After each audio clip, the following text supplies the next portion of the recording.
নমস্কার, your internet school চ্যানেলে তোমাদের সকলকে স্বাগত। তো আজকে আমরা ক্লাস 7-এ Ray and Martin question bank অনুসারে মডেল সেট 2 এর কোশ্চেন অ্যান্সারগুলো সলভেশন করব। তো দেরি না করে চলো ভিডিওটা শুরু করা যাক। তো প্রথমে আছে 1-1 সূর্যের উত্তরায়ণের শেষ সীমা। Option A 21 March, option B 21 June, option C 21শে ডিসেম্বর, অপশান ডি 23শে সেপ্টেম্বর। সঠিকটা হবে অপশান বি 21শে জুন। তারপর 1-2 বলেছে উত্তর গোলার্ধের সব থেকে বড় দিন। অপশান এ 21শে মার্চ, অপশান বি 21শে জুন, অপশান সি 23শে সেপ্টেম্বর, অপশান ডি 22শে ডিসেম্বর। সঠিকটা হবে অপশান বি 21শে জুন। তারপর 1-3 পশ্চিমবঙ্গের মাঝ বরাবর বিস্তৃত রেখাটি হলো অপশান এ কর্কটক্রান্তি রেখা, অপশান বি মকরক্রান্তি রেখা, অপশান সি নিরক্ষ রেখা, অপশান ডি সুমেরু বৃত্ত রেখা। সঠিকটা হবে অপশান এ কর্কটক্রান্তি রেখা। তারপর 1-4 নিরক্ষ রেখা ছাড়া 1 ডিগ্রি অন্তর ভূগোলকের ওপর অঙ্কিত অক্ষরেখার সংখ্যা। অপশান এ 179টি, অপশান বি 178টি, অপশান সি 180টি, অপশান ডি 89টি। সঠিকটা হবে অপশান বি 178টি।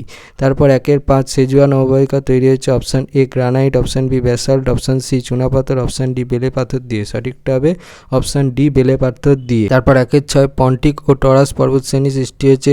অপশান এ পামির গ্রন্থি থেকে, অপশান বি আনাতোলিয়া মালভূমি থেকে, অপশান সি আর্মেনীয় গ্রন্থি থেকে, অপশান ডি তিব্বত মালভূমি থেকে। সঠিকটা হবে অপশান বি আনাতোলিয়া মালভূমি থেকে।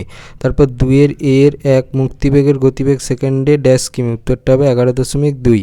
তারপর 2 বলেছে সূর্য ও পৃথিবীর দূরত্ব সর্বাধিক হয় ড্যাশ অবস্থানে। উত্তরটা হবে অপসূর অবস্থানে। তারপর 2-3 বলেছে বায়ুর ড্যাশ মুখী গমনের কারণে বায়ুর উচ্চচাপ সৃষ্টি হয়। উত্তরটা হবে নিম্ন। তারপর 2-4 বলেছে বিশ্বের বৃহত্তম সামুদ্রিক তৈলখনি হলো ড্যাশ। উত্তরটা হবে সাফানিয়া। তারপর 1 বলেছে চাঁদ পৃথিবীকে কত দিনে পরিক্রমণ করে। উত্তরটা হবে 27.13 দিনে। তারপর 2 বলেছে লন্ডন অলিম্পিকের উদ্বোধনী অনুষ্ঠান ভারতে সরাসরি রাত 11:30 শুরু হলে লন্ডনে ওই অনুষ্ঠান কখন আরম্ভ হয়েছিল। লন্ডনের দ্রাঘিমা 0 ডিগ্রি, ভারতের প্রমাণ সময় ধরা হয় 82 ডিগ্রি 30 মিনিট পূর্ব দ্রাঘিমা রেখাকে। তাহলে ধাপ 1 দ্রাঘিমার পার্থক্য, দুটি স্থানের মধ্যেকার দ্রাঘিমার পার্থক্য হচ্ছে 82 ডিগ্রি 30 মিনিট পূর্ব 0 ডিগ্রি, তাহলে হচ্ছে 82 ডিগ্রি 30 মিনিট। ধাপ 2 দুটি স্থানের মধ্যেকার সময়ের পার্থক্য। আমরা জানি 1 ডিগ্রি দ্রাঘিমার পার্থক্যে সময়ের পার্থক্য হয় 4 মিনিট। তাহলে অতএব 82 ডিগ্রি দ্রাঘিমার পার্থক্য সময়ের পার্থক্য হবে কত? 82 × 4 মিনিট, তার মানে 328 মিনিট। তাহলে 60 মিনিট দ্রাঘিমার পার্থক্যে সময়ের পার্থক্য 4 মিনিট। তাহলে 1 মিনিট দ্রাঘিমার পার্থক্যে সময়ের পার্থক্য কত হবে? 60/4, তাহলে হচ্ছে 15 মিনিট। অতএব 30 মিনিট দ্রাঘিমার পার্থক্যে সময়ের পার্থক্য হবে 30/15, তার মানে হচ্ছে 2 মিনিট। তাহলে মোট সময়ের পার্থক্য হবে 328 মিনিট প্লাস 2 মিনিট, তার মানে হচ্ছে 330 মিনিট। তাহলে সেখান থেকে লিখতে পারি 5 ঘন্টা 30 মিনিট। তাহলে ধাপ 3 লন্ডনের স্থানীয় সময় ভারত অপেক্ষা কম হবে, কারণ লন্ডন ভারত অপেক্ষা পশ্চিম দিকে অবস্থিত। তাহলে ধাপ 4 হবে লন্ডনের স্থানীয় সময় হবে 11 ঘন্টা 30 মিনিট মাইনাস 5 ঘন্টা 30 মিনিট, তাহলে সন্ধ্যা 6টা। অতএব লন্ডনে ওই অনুষ্ঠান সন্ধ্যা 6টায় শুরু হবে। এটা হয়ে গেল আমার অ্যান্সার। এবার 3-1 সূর্যের বার্ষিক আপাতগতি কাকে বলে? পৃথিবীর পরিক্রমণ বা বার্ষিক গতির জন্য আকাশে সূর্যের আপাত বার্ষিক গতি লক্ষ্য করা যায়। সূর্য একটি নির্দিষ্ট গতিপথ ধরে বছরের বিভিন্ন সময় নিরক্ষরেখার সামান্য উত্তরে বা দক্ষিণে সরে যায়। 21শে জুন থেকে 22শে ডিসেম্বর পর্যন্ত সূর্যের দক্ষিণাভিমুখী গতিকে দক্ষিণায়ন এবং 22শে ডিসেম্বরের পর থেকে 21শে জুন পর্যন্ত উত্তরাভিমুখী আপাতগতিকে উত্তরায়ণ বলে। সূর্যের এই আপাত বার্ষিক গতিপথটি রবিমার্গ। রবি শব্দের অর্থ সূর্য এবং মার্গ শব্দের অর্থ পথ বলা হয়। এখানেও ছবিটা খুবই ইম্পর্টেন্ট। এই প্রশ্নটা দিলে এই ছবিটা আঁকতে হবে, আর ছবি সবসময় পেন্সিলে আঁকবে। 2 মকর সংক্রান্তি কাকে বলে? বার্ষিক আপাতগতি অনুসারে মকরক্রান্তি রেখা বা 23.5 ডিগ্রি দক্ষিণ সমাক্ষরেখা সূর্যের দক্ষিণমুখী গমন বা দক্ষিণায়নের শেষ সীমা এবং 22শে ডিসেম্বর তারিখে এই দক্ষিণায়ন শেষ হয়। এই জন্য প্রতি বছর 22শে ডিসেম্বর দিনটিকে মকর সংক্রান্তি বলা হয়। এই দিন মধ্যাহ্নে সূর্যরশ্মি ঠিক লম্বভাবে মকরক্রান্তি রেখার ওপর পড়ে, ফলে এই তারিখে দক্ষিণ গোলার্ধের সবচেয়ে বড় দিন অর্থাৎ 14 ঘন্টা ও সবচেয়ে ছোট রাত অর্থাৎ 10 ঘন্টা রাত হয়, এবং উত্তর গোলার্ধে এর বিপরীত অবস্থা দেখা যায়। ছবিটা তোমরা দেখে নাও, ছবিটা কিন্তু আঁকতে হবে। 3-3 সমচাপ রেখা কাকে বলে? নির্দিষ্ট সময়ে একই পরিমাণ বায়ুচাপযুক্ত স্থানগুলোকে মানচিত্রে যে রেখা দ্বারা যুক্ত করা হয় তাকে সমচাপ রেখা বলে। এক অক্ষরেখা ও দ্রাঘিমারেখার পার্থক্য নির্দেশ করো। অক্ষরেখা দ্রাঘিমারেখা ধারণা, পৃথিবীর যে সকল স্থানে অক্ষাংশ সমান সেই স্থানগুলোকে কাল্পনিক রেখা দ্বারা যুক্ত করলে যে রেখা পাওয়া যায় তাকে বলে অক্ষরেখা। দ্রাঘিমারেখা, পৃথিবীর যে সকল স্থানে দ্রাঘিমা সমান সেই স্থানগুলোকে কাল্পনিক রেখা দ্বারা যুক্ত করলে যে রেখা পাওয়া যায় তাকে বলে দ্রাঘিমারেখা। আকৃতি ও পরিধি, অক্ষরেখাগুলো পূর্ণবৃত্ত এবং সব অক্ষরেখার পরিধি সমান নয়। দ্রাঘিমারেখাগুলি অর্ধবৃত্ত এবং সব দ্রাঘিমারেখার পরিধি সমান। বিস্তার, অক্ষরেখাগুলি পূর্ব পশ্চিম দিকে বেষ্টন করে আছে, দ্রাঘিমারেখাগুলো উত্তর পশ্চিম দিকে বেষ্টন করে আছে। কোণের সমষ্টি, দুটি মেরুবিন্দু ছাড়া বাকি সব অক্ষরেখাগুলি পূর্ণবৃত্ত, তাই প্রতিটি অক্ষরেখার কোণের মান 360 ডিগ্রি। প্রতিটি দ্রাঘিমারেখা অর্ধবৃত্ত, তাই প্রতিটি দ্রাঘিমারেখার কোণের সমষ্টি 180 ডিগ্রি। 2. পৃথিবীর বায়ুচাপ বলয়গুলিকে চিত্রের সাহায্যে বর্ণনা করো। পৃষ্ঠের কতকগুলো নির্দিষ্ট স্থানে প্রায় সারা বছর ধরে বায়ুর উচ্চচাপ বা নিম্নচাপ লক্ষ্য করা যায়। বায়ুর এই উচ্চচাপ বা নিম্নচাপ একটি নির্দিষ্ট অঞ্চল বরাবর পৃথিবীকে যে বলয়ের মতো ঘিরে আছে এগুলোকেই বলে বায়ুচাপ বলয়।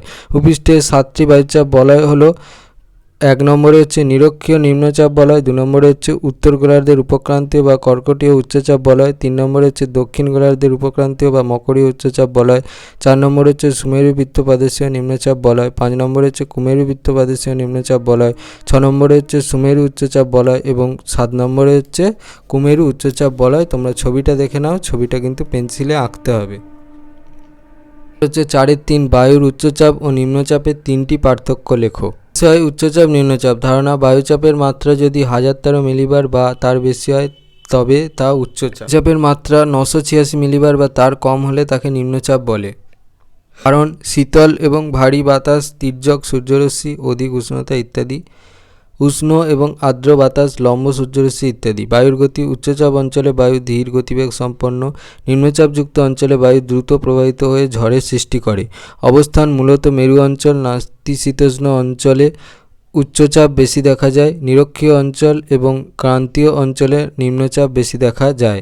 আবহাওয়া: শীতল এবং ভারী বাতাসে জলীয় বাষ্প কম থাকে বলে মেঘ ও বৃষ্টিপাত হয় না, আবহাওয়া শান্ত থাকে। নিম্নচাপযুক্ত অঞ্চলে বেশিরভাগ সময় মেঘ, ঝড়, বৃষ্টিপাত এবং অশান্ত আবহাওয়া বিরাজ করে। 5-1 চিত্রসহ সংক্ষেপে ঋতু পরিবর্তনের বর্ণনা দাও। চক্রাকার পদ্ধতিতে ভূপৃষ্ঠের বিভিন্ন স্থানে গ্রীষ্ম, বর্ষা, শরৎ ও শীত এই 4টি ঋতু পর্যায়ক্রমে আবির্ভূত হয়, তাকে ঋতুচক্র বা ঋতু পরিবর্তন বলে। নিচে সারণীর আকারে পৃথিবীর ঋতুচক্র দেখানো হলো, সারণীটা দেখে নাও। আচ্ছা, এবার এখানে বলেছে মার্চ থেকে জুলাই ঋতু, উত্তর গোলার্ধে গ্রীষ্মকাল এবং দক্ষিণ গোলার্ধে শীতকাল। আগস্ট থেকে অক্টোবর উত্তর গোলার্ধে শরৎকাল, দক্ষিণ গোলার্ধে বসন্তকাল। নভেম্বর থেকে জানুয়ারি উত্তর গোলার্ধে শীতকাল, দক্ষিণ গোলার্ধে গ্রীষ্মকাল। ফেব্রুয়ারি থেকে এপ্রিল উত্তর গোলার্ধে বসন্তকাল ও দক্ষিণ গোলার্ধে শরৎকাল। 4-2 জলবায়ুর বৈচিত্র্য অনুসারে এশিয়া মহাদেশের মৌসুমী জলবায়ু ও ভূমধ্যসাগরীয় জলবায়ু সম্পর্কে আলোচনা করো। মৌসুমী জলবায়ুর বৈশিষ্ট্য: অবস্থান: Bharat, Bangladesh, Myanmar, Thailand, Laos, Cambodia প্রভৃতি দেশ।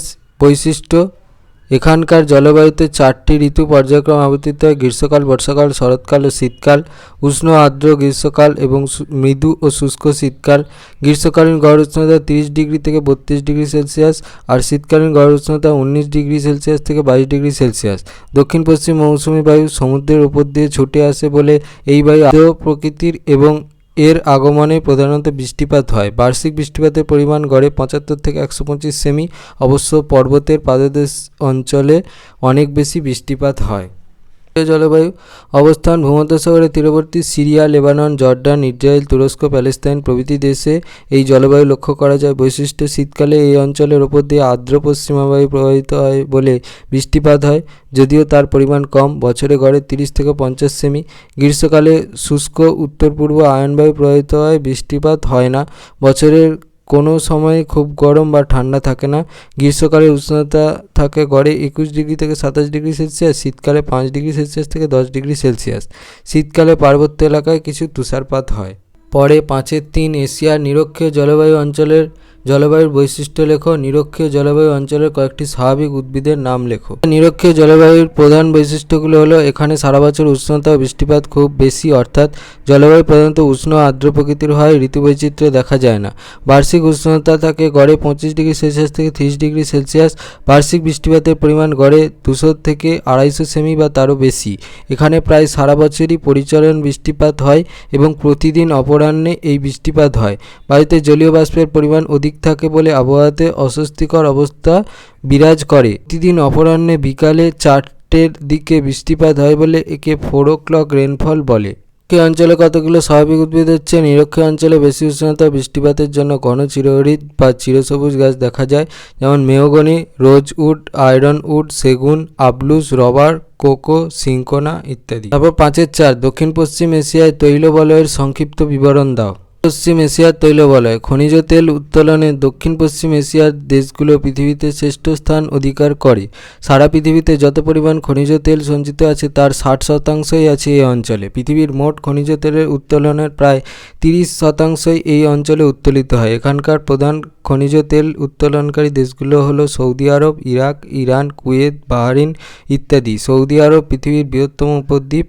আরব উপদ্বীপের বৃহত্তম রাষ্ট্র। উষ্ণ মরুভূমি প্রধান সৌদি আরবে পৃথিবীর 26% খনিজ তেল সঞ্চিত আছে। দক্ষিণ পশ্চিম এশিয়ার জনবসতি কম, তাই খনিজ তেলের চাহিদাও বেশি নয়। সেই কারণে যে পরিমাণ খনিজ তেল উৎপাদন হয় তার বেশিরভাগটাই রপ্তানি করা হয়। আধুনিক যন্ত্রনির্ভর সভ্যতা খনিজ তেলের ওপর নির্ভরশীল।